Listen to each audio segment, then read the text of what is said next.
datang di channel Info Milenial. Jangan lupa like, komen, dan subscribe.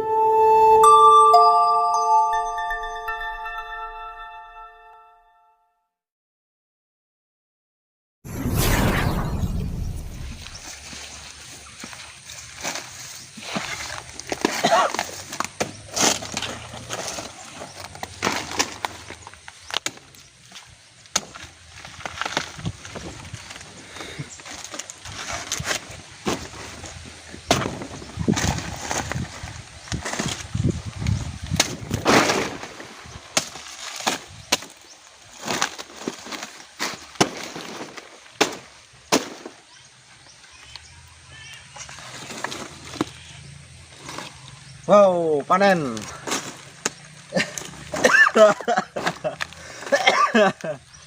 Mantap hasil panenan kita pada siang ini. Jadi ya kita akan review beberapa jenis pohon pisang ya. Pada kebun saya ini ada beberapa jenis pohon pisang. Kita akan sedikit curhat tentang keluhan petani pisang ya. Seperti apa kendalanya? Ayo kita gas pada pohon yang lain.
Ya, ini pohon pisang saya yang jenis pisang, kalau orang di sini bilang pisang manurung atau pisang kepok ya.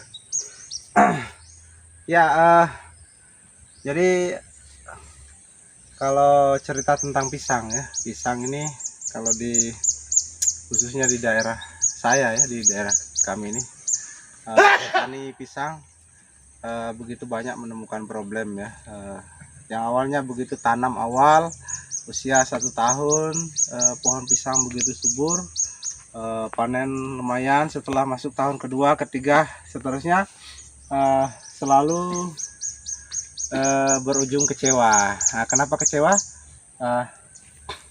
Di sini sebelumnya itu sebelum tanaman buah saya masukkan ke dalam kebun ini, tanaman pohon-pohon buah seperti ini, seperti jenis jambu kristal ini, itu awalnya adalah pisang ini full ratusan pohon. Sekarang saat ini sudah masuk tahun keempat ya, tahun keempat. Kita mau panen 1 tandan saja itu harus menunggu waktu kadang 2 bulan baru dapat 1 tandan. Kalau sebelumnya kadang setiap minggu kita panen 5-10 tandan. Jadi sangat jauh penurunannya. Kenapa? Ya karena rumpun-rumpun pohon pisang ini sangat banyak terserang penyakit yang dikatakan mungkin yang populer itu penyakit fusarium ya, serangan jamur. Nah, begitu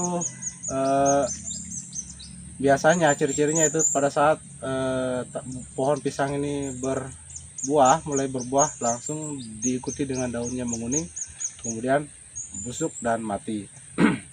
Nah, ini beberapa pohon diantaranya yang masih tersisa sampai saat ini tapi sudah tidak cukup lagi 30 pohon. Semuanya sudah mati.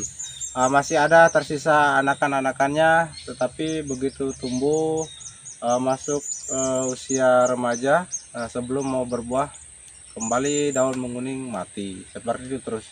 Makanya sampai akhirnya kita hari ini malah terjadi kelangkaan pisang untuk konsumsi sendiri saja di keluarga masih kurang, apalagi kita mau menjual ya.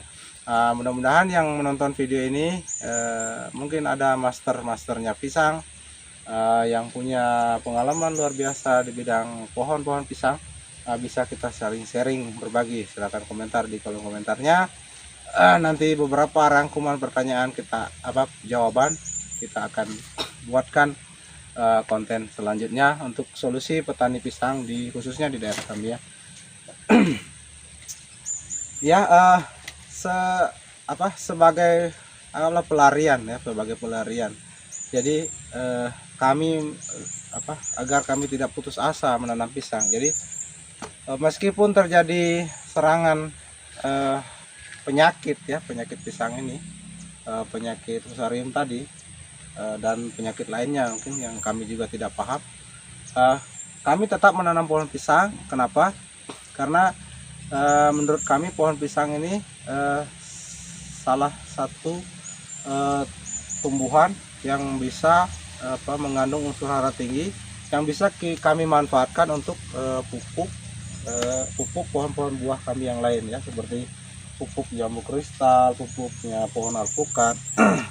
Sehingga proses kami menuju organik ya, minimal sekarang semi organik, bisa terbantu dengan adanya pohon pisang. Itu yang pertama. Jadi batang pisang ini kalau kita cacah, tebang, kemudian cacah, atau daun-daun seresah daun seperti ini kan cepat terurai, cepat membusuk. Ini akan menjadi menambah ketebalan lapisan humus di tanah kami ya. Kemudian yang kedua, kami menanam pohon pisang ini walaupun sudah selalu diserang penyakit, ujung-ujungnya tidak panen buah, minimal kami panen airnya. Pohon pisang ini kan mengandung menyimpan air. Jadi ini solusi bagi kami pada saat memasuki musim kemarau yang agak panjang, mungkin terjadi kemarau 2 bulan 3 bulan atau bahkan 4 bulan kemarau. Tanaman kami yang lain itu tidak akan mengalami kekeringan karena ada pohon pisang di sela-selanya. Jadi di samping daunnya juga sebagian untuk melindungi sengatan matahari pada tanaman buah yang lainnya. Kemudian batangnya ini kita panen sebagai penutup tanah pada saat musim kemarau. Juga ya, dia akan menyimpan air ya. Jadi tanah di sekitar pohon pisang ini tidak akan kering karena memang batang pisang ini mengandung air ya. Itu salah satu alasan kami kenapa kami tetap menanam pisang walaupun sudah mengalami kerugian berkali-kali ya. Jadi tanam pisang panen sekali tahun saja, kemudian masuk tahun kedua sisa anakannya sudah mulai terserang penyakit fusarium tadi ya. Hanya ya tentu ada juga kendala ya kita tanam pisang ini, karena di sampingnya ada pohon buah. Jadi memang kita harus setiap bulannya itu kita harus pantau rentangan daunnya, jangan sampai terlalu menutupi pohon buah ya. Kalau terlalu ditutupi pohon buah seperti ini, jadi dia bunganya mudah rontok atau bahkan jarang berbunga. Makanya memang perlu kita kendalikan juga. Jadi satu rumpun pohon pisang ini kita sisakan ya, ini sebenarnya sudah terlalu banyak, ini sampai 4, sebenarnya ya 2 atau 3 maksimal gitu. Jadi sinar matahari tetap masuk ya, bagaimana lah kita mentaktisi ya, karena di sini kebunnya irigasi memang sangat sulit untuk pengairan di musim kemarau. Pohon pisang harus tetap ada sebagai cadangan airnya. Kemudian tanaman buah kita yang lain tetap mendapat sinar matahari full secara maksimal, karena proses fotosintesisnya dan produksi buahnya gitu ya. Oke, mungkin demikian dulu kesempatan kita kali ini, bincang-bincang sedikit tentang pohon pisang ya. Ini hasil panennya kita, nanti akan kita makan rame-rame bersama tim info ya.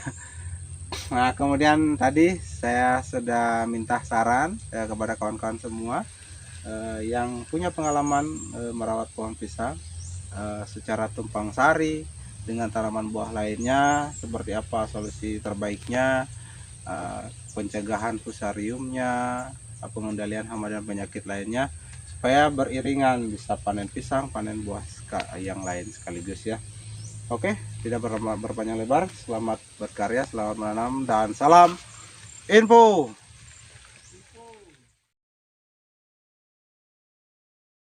Terima kasih telah menonton Info Milenial. Jangan lupa subscribe, like, komen, dan share.